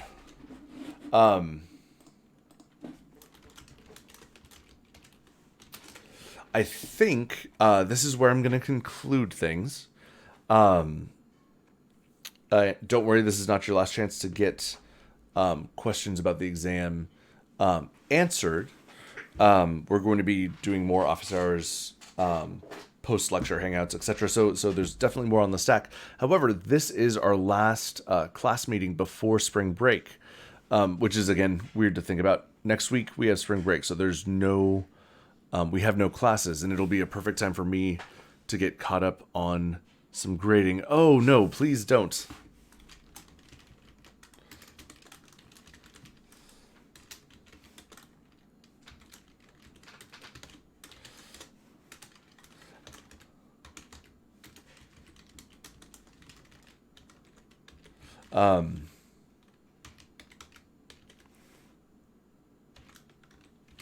So just I just do need to say, Raj, I'm guessing that that your last comment is was meant like jovially, like joking, sarcastic joking things, because that's kind of how you tend to interact on social media, or at least on here. It's not like I've interacted with you anywhere else other than YouTube comment section. But I do, just in case you are feeling despondent to the level where you're contemplating suicide, please Google suicide hotline and talk to someone. There are definitely resources available. Okay, yes. Okay. I just had to check.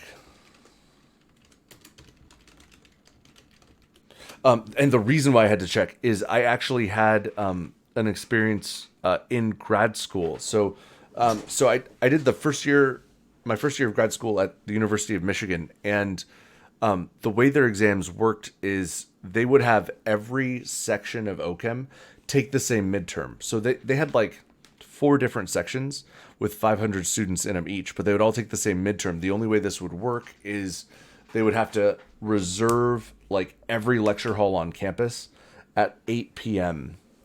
so that everybody was in the rooms at the same time. So because they couldn't have a class getting out early and then telling the next class what was on the test. So we had like 2,000 students taking the exam all at once. And then what would happen, they'd take it from like 8 to 10.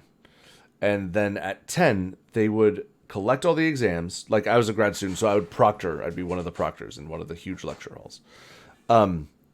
After proctoring the test, we'd collect all the exams, take them to this literally subterranean room inside the chemistry department, starting at like 10:30. And all the grad students and the professors who were teaching OChem that semester would sit down and grade them all. So we would like be assigned, like there'd be a table, the problem 1 table grading, problem 2 table, all that stuff. And this was my first year of grad school. So I was a 23-year-old, just graduated college. And on one of the exams, there's one exam that was left almost completely blank. and then on the last page of the exam, was just empty. There wasn't a problem on it, but the student drew a like a hangman, like stick figure hangman noose, and it turns out, yeah, totally serious business. And like nobody thought anything of it, but except for one of the professors, like saw it and they were like, we need to like follow up with this student, and they tried to contact them through email and stuff, and weren't getting through. And turns out that student actually took this OChem exam and then went back to their dorm and actually did kill themselves. And this is like my first semester as a TA in grad school. And it really impacted my kind of perspective / awareness / sensitivity to that. So I do want to say, like, there are bad exams, and some exams may leave students feeling despondent. But I just want to say and encourage everyone that suicide is a permanent solution to a temporary problem.